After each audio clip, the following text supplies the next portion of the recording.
Compartilhe esse vídeo, mande no grupo do Zap, no grupo dos amigos, no PV de cada bolsonarista.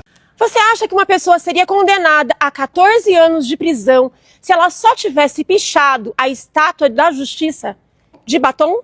Pichar a estátua de batom é crime sim, crime de deterioração do patrimônio tombado. Mas se fosse só isso, a pena máxima seria de 3 anos, com sanção alternativa à prisão, como por exemplo, prestação de serviço comunitário. Mas o que os bolsonaristas não falam é que Débora Rodrigues está sendo processada por 5 crimes. Abolição violenta do Estado Democrático de Direito, tentativa de golpe de Estado, dano qualificado com violência, associação criminosa armada e deterioração do patrimônio tombado.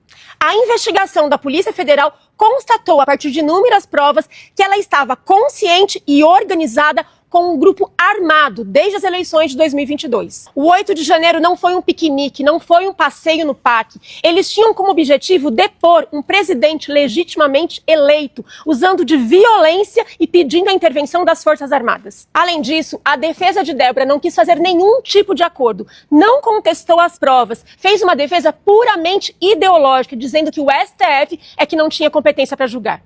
Isso só mostra que a extrema-direita está usando os presos do 8 de janeiro, sendo que a maioria já fez acordo e está em liberdade, para passar o projeto da anistia lá no Congresso Nacional, para livrar a cara do Bolsonaro e dos cabeças do golpe. Não vamos cair em conversa fiada da extrema-direita. Compartilhe este vídeo e vamos às ruas dia 30 de março, sem anistia para golpista.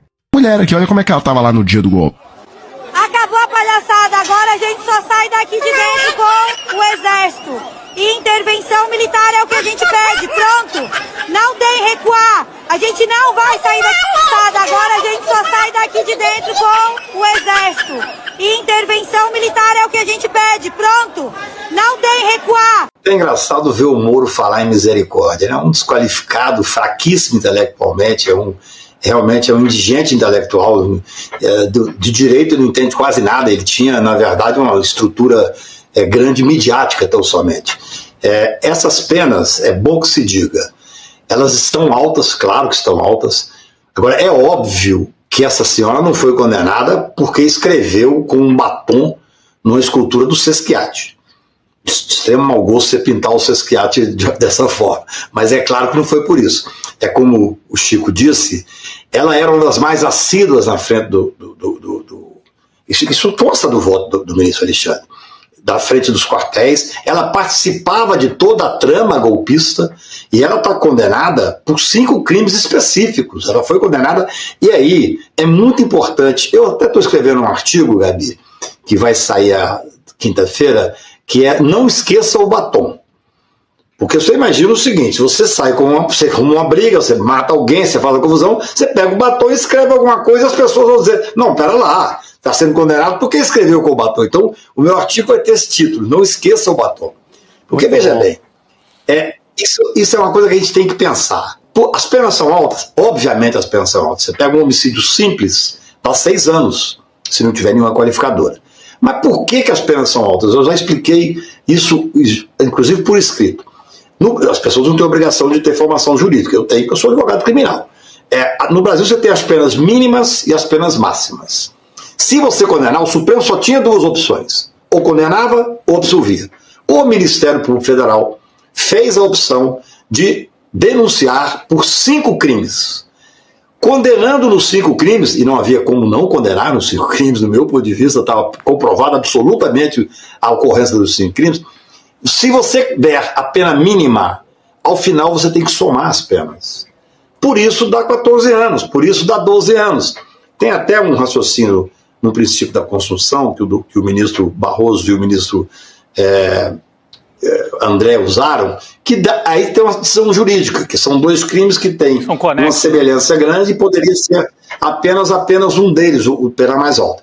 Mas, evidentemente, que essa senhora, Débora, né, não está condenada pelo fato de ter pichado uma escultura do Sesquiate. Não devia nem saber quem era o Sesquiate.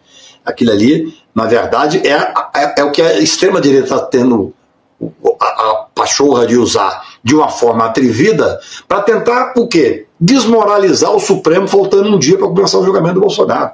Veja bem, gente, a estrutura golpista e isso é muito bem descrito na denúncia do Dr. Paulo Gonet, a estrutura golpista passava por desmoralizar o Supremo. Por isso é que basta a gente lembrar dos xingamentos ao ministro Luiz Roberto Barroso, xingamento pessoal, o presidente da República xingando o ministro. É algo inacreditável, o ministro do Supremo. As ofensas, as perseguições às famílias, às esposas, às filhas. Então, toda a estrutura montada, a estratégia da ultradireita é desmoralizar o Supremo. Agora, é claro, nós estamos a um dia do começo do julgamento, do recebimento, e todos nós sabemos que esse processo vai ser recebido.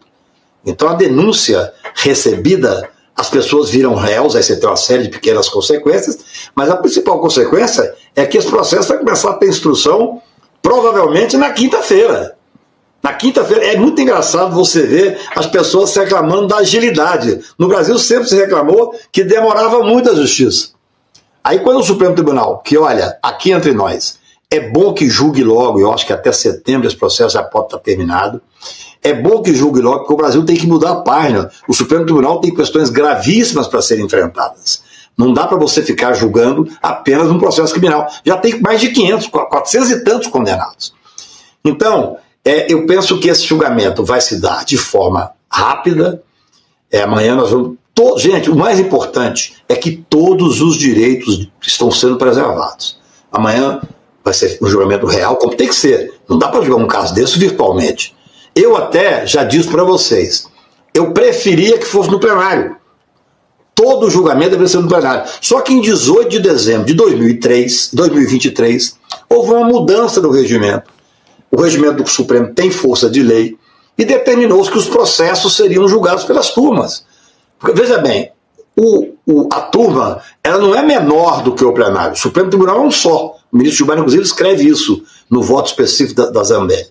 O Supremo Tribunal é um só. Ele age, enquanto o ministro despacha solitariamente, está fazendo em nome do Supremo, a turma, são duas turmas, tem a mesma força que tem o plenário. A diferença, no meu ponto de vista, um processo como esse, qualquer processo criminal, deveria ser no plenário. Mas não tem como ser, porque o regimento tem força de lei e determina que é a turma. Por que semana retrasada, um processo com 67 réus, deste caso, da tentativa de golpe, foi julgado no plenário? Porque a denúncia foi apresentada e recebida antes de 18 de dezembro de 2023, antes da mudança do regimento. Então, assim, é claro que para quem não é advogado, isso fica um pouco confuso. Sim. Mas uma coisa vocês podem ter certeza, está sendo cumprido rigorosamente o que diz o Código de Processo Penal, a Constituição e, obviamente, o regimento do Supremo Tribunal Federal. Fundamental, eu queria, Rodrigo, Chico também, aqui só reforçar, o Cacai diz, olha, não está sendo aqui por causa da pichação, não.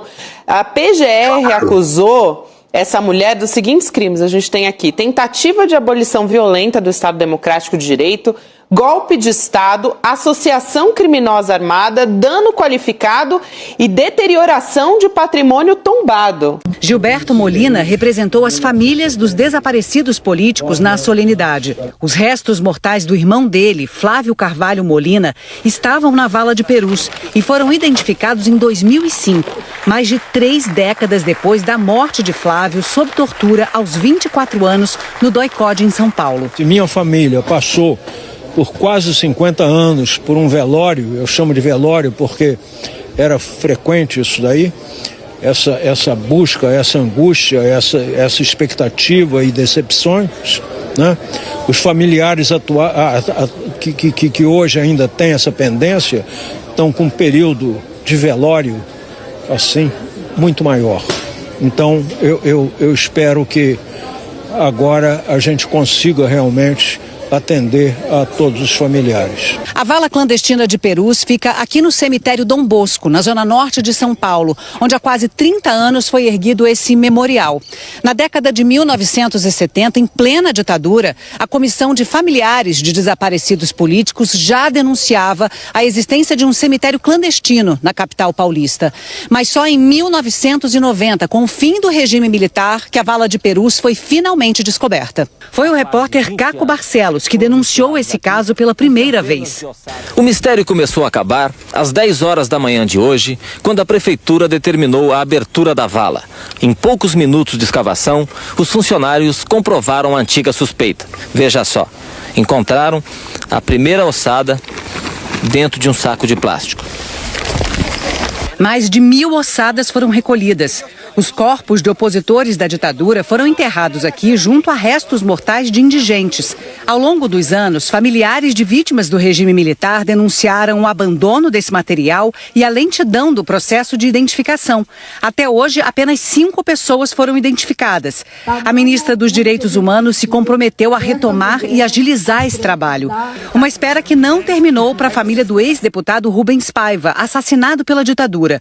Até agora não se sabe o paradeiro do corpo dele. A filha, Vera, que estava na cerimônia, fala da importância dessa iniciativa. Está em paz, sabendo onde ele está enterrado e poder ir no cemitério, visitar, como a gente faz com a minha mãe, a Eunice. Se você chegou até aqui, não é inscrito ainda, se inscreva no nosso canal, deixe seu like e compartilhe esse vídeo e vamos para mais vídeos.